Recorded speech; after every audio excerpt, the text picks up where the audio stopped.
It's about time. The moment we've all been waiting for. A show for all the young people. Para sa kabataan, tinig ng kabataan. It's all about your voice, your thoughts, and your views. Voice of the Youth TV. Para sa kabataan, tinig ng kabataan. Inform, inspire, involve, and empower. VOCE TV. Ito ang ating panahon. It's your voice, your power. Voice of the Youth TV. Good day to everyone and welcome to another fun-filled and exciting edition of Voice of the Youth TV, where it's all about your voice. Today we're going to have fun and a lot of exciting discussions about anything and everything under the sun. With me today is a very lovely DJ from 94.7, Annie Gonzalez. Hi, thank you so much, Mark.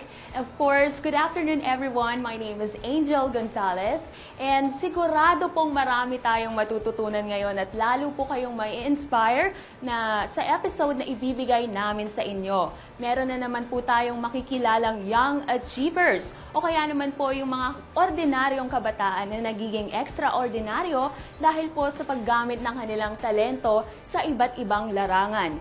These are young people who live their passions and dreams. Bukod dyan, we are going to get to know two veteran voice actors of our industry. Isa sa kanila ay pwede nating masabing haligi talaga ng industriya. Tama yan. And syempre, hindi po mawawala ang Career 911. Dito po makakakuha tayo ng helpful tips na gagabay po lalong-lalo na sa mga kabataan ngayon na kung ano bang dapat direksyon ang kanilang tahakin sa kanilang trabaho o negosyo. We've got that and a whole lot more right here on VOCE TV. But first up is our segment, Dulce Portonado is a good host of ours and she's going to handle the segment called Moment Ko To.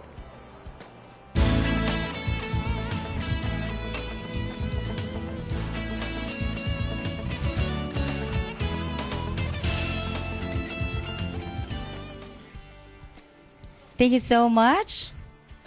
Talagang ang galing ng mga host natin dito sa Voice of the Youth.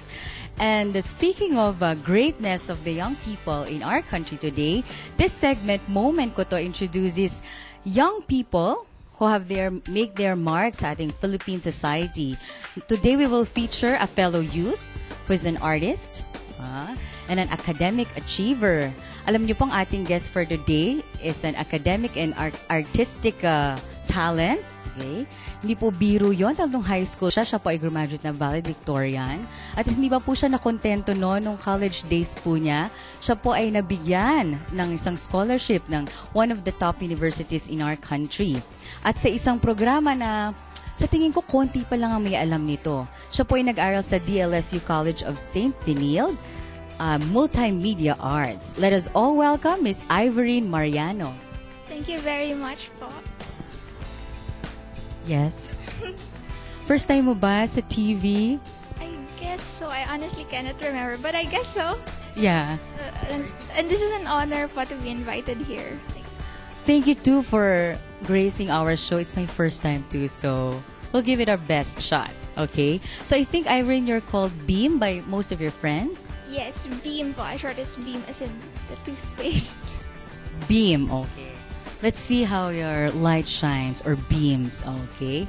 So, first, high school days. Let me ask you, as I've mentioned, you finished valedictorian and student council president. Have you always been this hardworking or you work hard, you play hard too? So, parang hindi ka masyadong kontento sa mga pa-valedictorian lang, pati yung mga extracurricular talagang... You know what? I guess so po. I can't stand na nasa isang tabi lang ako, not doing anything. I'm always in the move. Moving beam light. Okay. So, I understand also that you have had many citations and awards by no less than our president, no? Her Excellency Gloria Macapagal Arroyo. Can you tell us more about these citations or awards? You know po, when I was graduating in high school, I was given both the Leadership Award and the Academic Excellence Award by Gloria Macapagal Arroyo. I felt very blessed po noon kasi there are only a few students who received that. And what's more pa po is that I was given both the awards. So I felt really blessed with those medals po. I still keep it in my room as an inspiration. Do you sleep with them, your awards? Not really po. My mom maybe, but not me.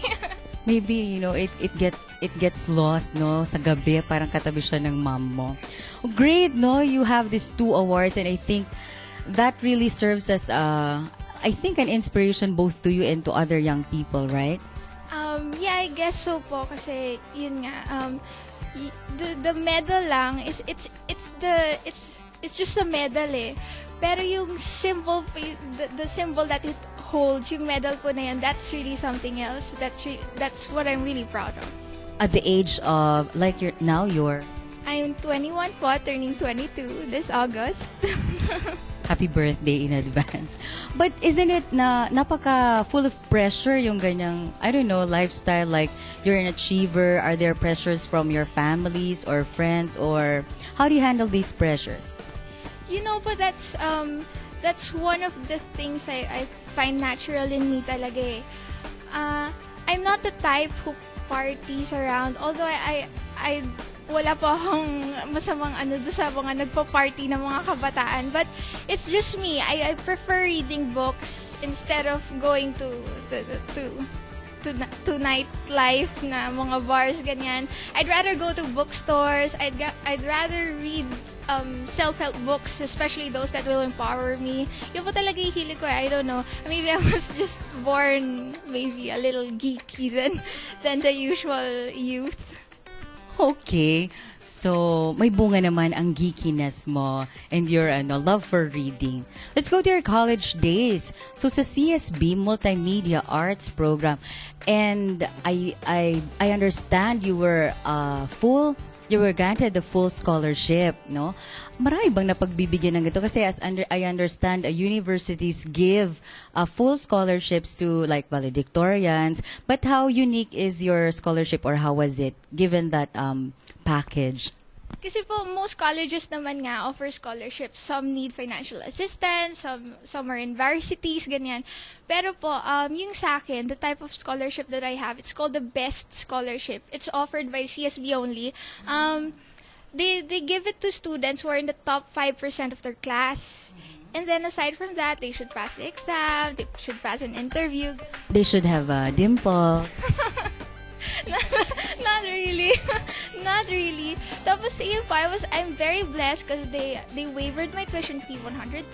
And then aside from that, yeah, as long as we keep a maintaining grade po. You kept it all those years. Yes, thank God I did. In your geekiness and dimpleness. Okay. So say you took another course, say, I don't know, maybe nursing or architecture or fine arts. Would you say that, well, how would your life be if you hadn't took multimedia? Po, I really wanted to take up fine arts when I graduated in high school because I love painting noon. So naturally, I would take up fine arts. But my art instructors told me not to. Sila na po talaga yung nagsabi na wag ko daw po kunin because medyo nanghihinayang daw po sila doon sa mga academic achievements ko. And then they were saying that if I were in fine arts, I'd be in the arts industry lang talaga all my life, while they thought that I am capable of something else pa. But siguro na lang ginawa ko, medyo binalance ko na lang between the arts and then the science, kaya napunta ako sa web design and sa multimedia arts. I think so, na it needs not the art side and then also the brain side, intelligence. You spoke about your passion, painting and drawing. So, bata ka pa lang ba talagang pinagdodrawingan mo na yung mga yung mga wall sa bahay nyo? Actually po, I did. I'm not sure po kung if you also did this when you were in preschool. Yung mga okra paintings, yung mga finger paintings.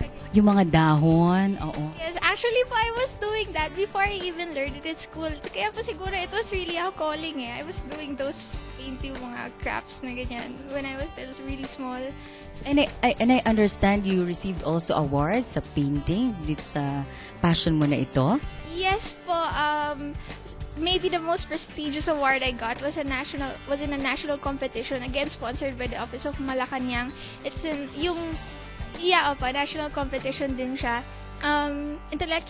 Intellectual Property Rights Office yung nag-sponsor din ganyan. And then I won third place. Third place. Okay. So in all of your achievements, you're beaming with achievements. What do you think in all of this is your moment? When did you feel that you're really fulfilled, or you really felt na this is where I belong, this is my track, this is the way to go? Was there any special moment in all of these years that you've been here on Earth? 21 years? Syempre yung mga moments, special moments like the awardings, ganyan, syempre very special yun sa akin. But then, I consider na mas special sa akin yung mga everyday kong ginagawa. Like, kunyari, like now, I'm working and I'm doing what I love. Alam niyo po yan, mapapaisip na lang ako na, hey, I'm doing something that I love and I'm getting paid for it. So, yun na po yung talagang parang winning moment sa akin that I'm not regretting what I do. That's the moment, Beam.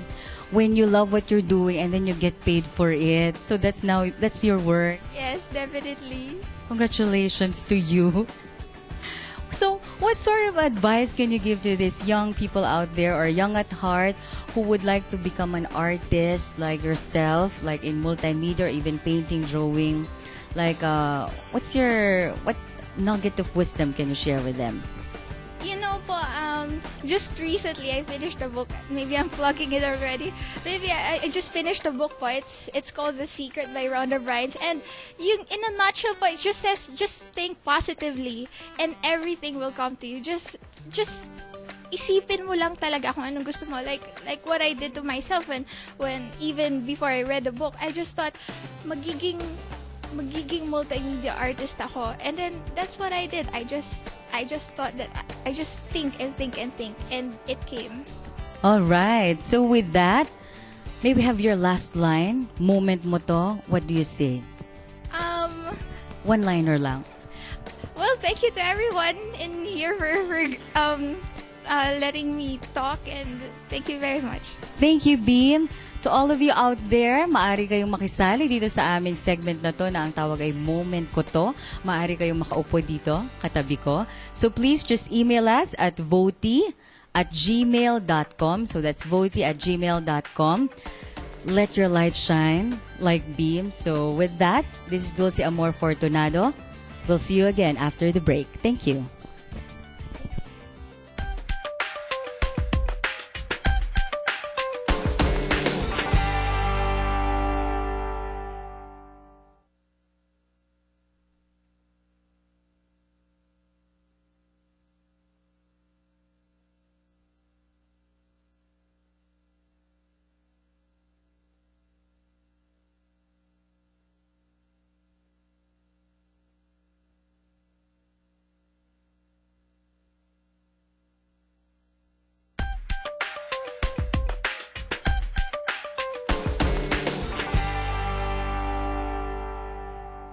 Welcome back to Voti TV.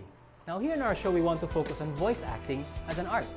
And that's why we want to focus on the people who made it big in the industry. Malay mo, meron pala kayong talent para sa pagbibigay ng buhay at Filipino flavor sa mga sikat na karakter sa TV.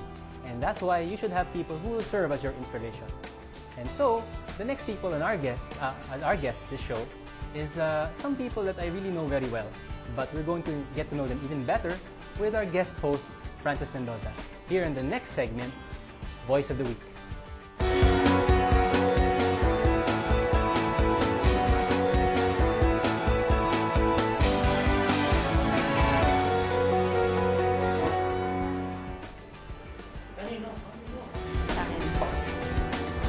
Hello again, young people from all over the Philippines, and welcome to Voice of the Week. So for our segment today, makakasama po natin ang dalawa sa pinakamagagaling na voice artist sa Pilipinas. Ang isa ang tinaguriang father of all dubbers. Siya rin ang nag-establish ng Pinoy culture sa Filipino dubbing. At ang isa naman ay dubber at dubbing director and owner of one of the more popular voices on TV. Okay? So let's welcome our guests for today, Mr. Danny Mandia and Mr. Ryan Ang. So, good afternoon po. Good afternoon.